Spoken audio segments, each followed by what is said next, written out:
In the early 1800s, Americans called Kansas and the Great Plains the North American Desert. They were misled by Major Stephen H. Long in his poor attitude towards the plains during his expedition across North America.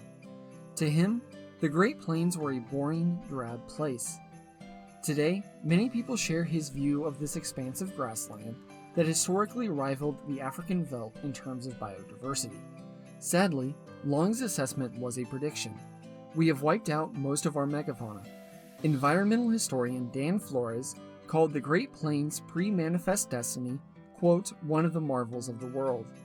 Today, understanding how marvelous it was means seeing the ghosts of bears, elk, and other animals who called Kansas home before Americans migrated west. In today's video, we will explore Kansas's rich environmental history, and I will show you a small part of that biodiversity. Before we continue, please like and subscribe to continue learning about North America's wildlife history. As you travel across the state, you will go from the forested east to the short grasses of the Great Plains in the west. In between are tallgrass and mixed grass prairies. Those prairies are named for, you guessed it, how tall the grasses grow. The vegetation follows annual rainfall, with eastern Kansas getting the most and western the least. Like the rain, we will go east to west in this video. I will highlight black bears, elk, and grizzly bears.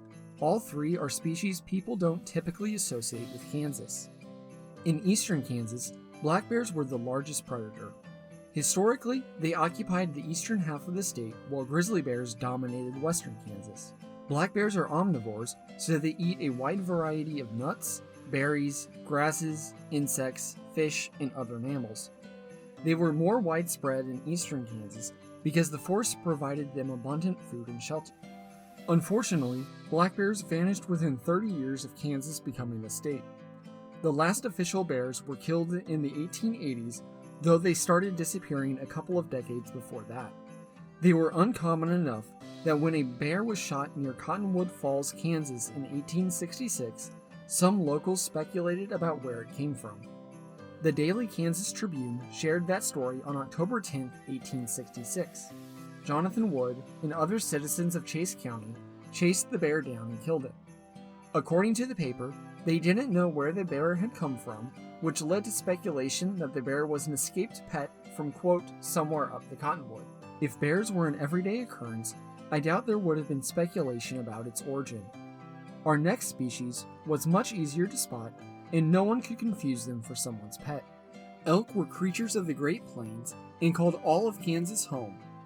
Americans pushed elk up into the mountainous areas they are found today. You may think about majestic elk bugling in the Rocky Mountains, but these huge cervids were the dominant deer species on the plains. Sources show that elk in the tallgrass prairies were mostly eliminated by the 1830s. After that, elk in the mixed grass and shortgrass prairies were killed off as Americans took over the rest of Kansas.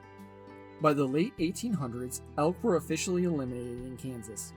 Like bison, elk were a casualty of market hunting and the quest for civilization. Wild elk, black bear, and even a stray wolf have returned to Kansas, but our last species has not and probably never will. I compared the Great Plains to the African veldt at the beginning of this video, and the mighty grizzly bear brings that comparison home. The grizzly bear is our lion, tiger, or great white shark. They're a link between the current neutered Great Plains and the historic wild country that stretched between the Rocky Mountains and the Mississippi River. Grizzlies stayed within the river basins where they would have found food, shelter, and water. We know through historical accounts that grizzlies were found throughout the western part of the state, but physical evidence is rare. I could only find one story where sisters found a grizzly skull along the Arkansas River in south-central Kansas. A vivid description of a grizzly bear hunt happened in a similar environment along the Missouri River in Montana. It occurred in 1874, and William Carey witnessed it from a steamboat headed up the river. He wrote that, quote, about a mile off, an immense grizzly bear was making for a cottonwood miles away, and behind the bear came two men superbly mounted, armed to the teeth. We could see distinctly the horses straining every muscle to overtake the bear, who was equally anxious and making every effort to escape his pursuer. Removing grizzlies represented the ultimate taming of the Great Plains. After they were wiped out of Kansas in the mid-1800s, no other predator could truly threaten people. The last remaining wolves were killed in the early 20th century, leaving coyotes as the largest mammalian predator in Kansas. In typical American fashion, we tried to kill them off also.